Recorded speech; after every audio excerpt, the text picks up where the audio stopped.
लखनऊ की तपती दोपहरी में जब सूरज की किरणें पसीने से शरीर को भिगो रही थी, आर्यन अपने कॉलेज के बाहर एक पेड़ की छांव में खड़ा था। वह एक साधारण सा लड़का था जो बस अपने दोस्तों के साथ वक्त बिताने और भविष्य के छोटे-मोटे सपनों में खोया रहता था। तभी भीड़ को चीरते हुए एक नीली साइकिल गुजरी। उस पर सवार थी काव्या, सफेद कुर्ता, कंधों पर लटका हुआ किताबों से भरा भारी बैग और चेहरे पर एक अजीब सा अनुशासन। वो किसी की तरफ नहीं देख रही थी। उसकी आंखें सड़क पर जमी थीं, जैसे उसे कहीं पहुंचने की बहुत जल्दी हो। आर्यन उसे देखता ही रह गया। वो कोई फिल्मी हीरोइन जैसी नहीं थी, लेकिन उसकी सादगी में एक ऐसा खिंचाव था कि आर्यन के कदम अपने आप उसके पीछे बढ़ गए।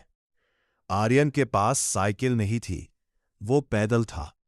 वो तेज चलने लगा, लेकिन साइकिल की रफ्तार के सामने उसकी पैदल चाल फीकी पड़ गई। काव्या ओझल हो गई और आर्यन वहीं चौराहे पर हांफता हुआ खड़ा रह गया।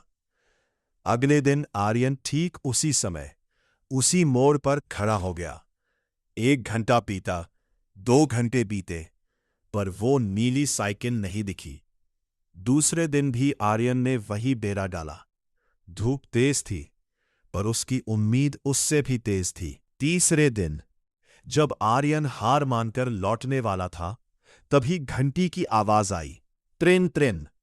वही नीली साइकिल, वही सफेद कुर्ता। इस बार आर्यन अकेला नहीं था। उसने अपने दोस्त सुमित को अपनी पुरानी बाइक के साथ बुला लिया था। जैसे ही काव्या आगे बढ़ी, आर्यन ने सुमित को इशारा किया। चल भाई, आज पता लगाना ही है कि ये रहती कहाँ है। पीछा करते हुए वे शहर की तंग गलियों में दाखिल हुए। काव्या एक पुराने मोहल्ले के एक 2 मंजिला मकान के सामने रुकी। उसने अपनी साइकिल अंदर खड़ी की और सीढ़ियां चढ़कर ऊपर चली गई। आर्यन ने दूर से देखा। ऊपर के कमरे की एक बड़ी सी खिड़की थी, जिसके बाहर कुछ गमले रखे थे। आर्यन अब रोज शाम उस घर के सामने वाले पार्क में बैठने लगा। उसने गौर किया कि काव्या सारा दिन बस पढ़ाई करती थी।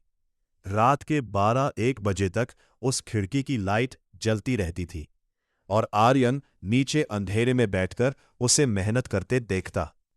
तो दोस्तों, यही थी इस कहानी की सच्चाई।